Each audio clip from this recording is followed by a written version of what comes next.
안녕하세요. 오늘 함께 읽어볼 책은 완전한 행복입니다. 이 책은 7년의 밤, 종의 기원 등을 쓴 베스트셀러 작가이지요. 정유정님의 신작인데요. 정유정 작가는 압도적인 서사와 폭발적인 이야기의 힘으로 많은 독자들의 사랑을 받고 있다고 출판사에서 평을 하고 있는 것을 본 적이 있습니다. 뿐만 아니라 다른 곳에서도 비슷한 평가를 받고 있지 않을까 하는데, 일반인들의 서평을 또 읽어보면 대부분 이야기에 힘이 있고 긴장을 늦출 수 없고 빠져든다는 등의 평을 많이 볼 수 있습니다. 저도 그런 생각이고요. 정유정 작가의 다른 작품들도 읽어봐야겠습니다. 7년의 밤은 영화로까지 만들어졌다고 하는데 일단 책부터 봐야겠어요. 저는 정유정 작가 이름만 들어봤다가 TV 프로그램 유퀴즈에 나온 걸 봤습니다. 굉장히 참하게 생기시고 말도 조곤조곤 하셨던 걸로 기억이 납니다. 저런 평범하고 선한 얼굴로 그렇게 무서운 이야기를 쓸 수 있을까? 어떻게 그렇게 썼지? 하는 의문이 들 정도였습니다. 오늘 소개해드릴 이 완전한 행복은 일명 고유정 사건이라고 불렸던 사건 기억나시지요? 전 남편을 살해하고 잔인하게 유기했던, 이후 재혼한 당시 남편의 아이까지 살해 의혹을 받기도 했던 엄청난 사건이었는데요. 그 사건을 모티브로 해서 만들어진 소설입니다. 저는 사실 공포 영화나 책 등을 일부러 찾아보진 않습니다.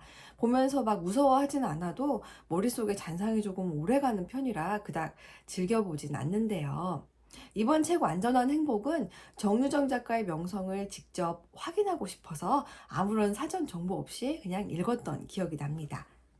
결론부터 말하면 이 책만큼 오랫동안 꿈에 나타난 책은 없었다입니다.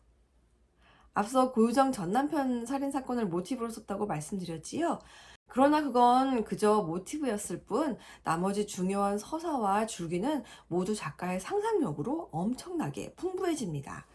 특히 책의 끝부분에 나오는 자매끼리 싸우는 장면은 영상으로 머릿속에 그대로 구현되는 듯 너무나 생생해서 아무 생각도 못하고 벌벌벌 떨면서 읽었던 기억이 납니다. 너무 잔인하고 현실감이 지나치게 높아 다시 읽고 싶지 않은 대목입니다.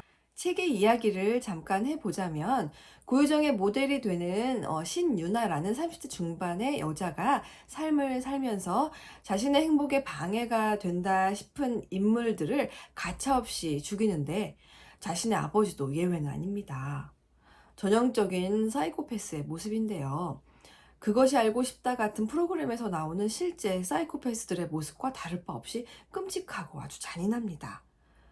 그런데 저는 아이러니하게도 실제 사이코패스들의 행동보다는 이 책의 주인공 신유나의 행동이 더욱 사실적으로 다가오더라고요.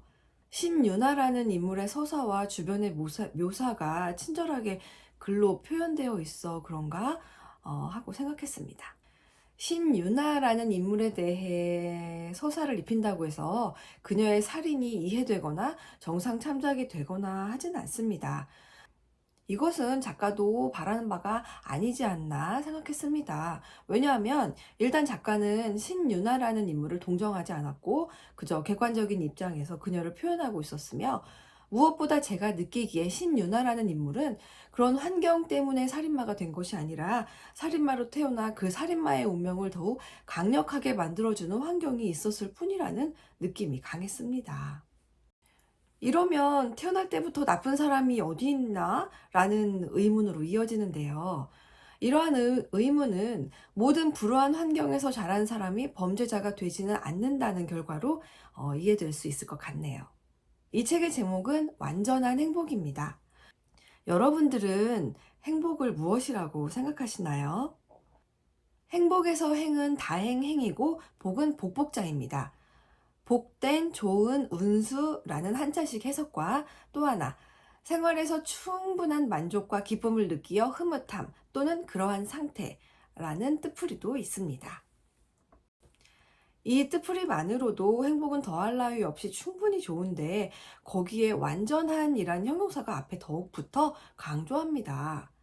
이 책의 주인공인 신유나가 말하는 완전한 행복은 불행의 요소들을 하나하나 제거하는 것입니다. 이것과 이것이 만나 행복해지고 이 행복이 저 행복을 만나 행복이 더욱 극대화한다는 흔한 우리네 생각과는 달리 내가 만든 행복한 상황에서 이 행복을 방해하는 요소들을 제거해야만 완전한 나만의 행복을 지킬 수 있다라고 생각합니다. 신유나는 살아오면서 자신만이 갖고 있는 묘한 매력으로 사람들을 끌어모을 수 있었는데요. 그런 거부하기 힘든 매력으로 부모를 오롯이 내 편으로 만드는가 하면 언니의 남자까지 본인의 남편으로 만들었습니다.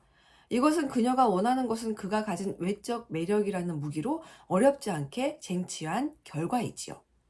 신유나가 원하는 것을 얻을 때는 그녀가 가진 묘한 행동과 외모적인 매력으로 상대를 일단 포섭합니다. 그리고는 다시는 빠져나가지 못하게 만드는 그녀만의 또 다른 무기가 있는데 바로 그게 가스라이팅입니다. 그녀는 상대에게 끊임없이 교묘하게 가스라이팅함으로써 자신에게 등을 돌리지 못하도록 만듭니다. 나를 배반한 자는 응당 벌을 받아야 한다는 자신만의 논리로 상대를 꼼짝 못하게 하고 종지에는 무력으로까지 자신에게서 벗어나지 못하게 합니다. 하지만 본인도 이러한 방식으로 쌓아올린 행복이 오래가지 않을 것이라는 것을 아는 듯 보입니다. 이 불행을 제거하려다 다른 더 큰 불행이 닥치고 그걸 또 제거하려다 수렁에 빠지게 되고 그러다 내가 갖고 있는 행복마저 없어지는 건 아닐지 늘 불안해하는 모습이 신유나에게서 보였기 때문이지요. 그런 신유나를 보며 나와 같은 인간이 맞을까? 라는 생각마저 들었습니다. 그녀를 내가 속한 인간이라는 부류에 넣기에는 너무나 부도덕하여서 나 정도의 윤리의식이 보통이라고 생각하는 상황에서 온몸으로 그녀를 거부하고 싶었기 때문이지요. TV 프로그램에서 사이코패스 범죄나 소시오패스 등을 볼 때, 그저 끔찍하다. 내 주변에도 저런 사람이 분명히 있을 텐데 하는 우려와 불안이 있었지만, 그냥 나와 다른 사람들, 아주 보기 힘든 소수의 사람들이라는 자기 안위적인 생각으로 그냥 덮어버리고는 했습니다. 따라서 그들이 만든 사건이나 인물들에 대해 깊이 생각해 보지 않았었는데요. 이 소설을 통해 그들과 그 주변인, 그리고 그들로 인해 생긴 억울한 피해자들에 대해서도 눈을 돌려볼 수 있었습니다. 작가 정유정은 마지막 작가의 말에서 모든 나르시시스트가 사이코패스는 아니지만 모든 사이코패스는 기본적으로 나르시시스트라고 일러줍니다.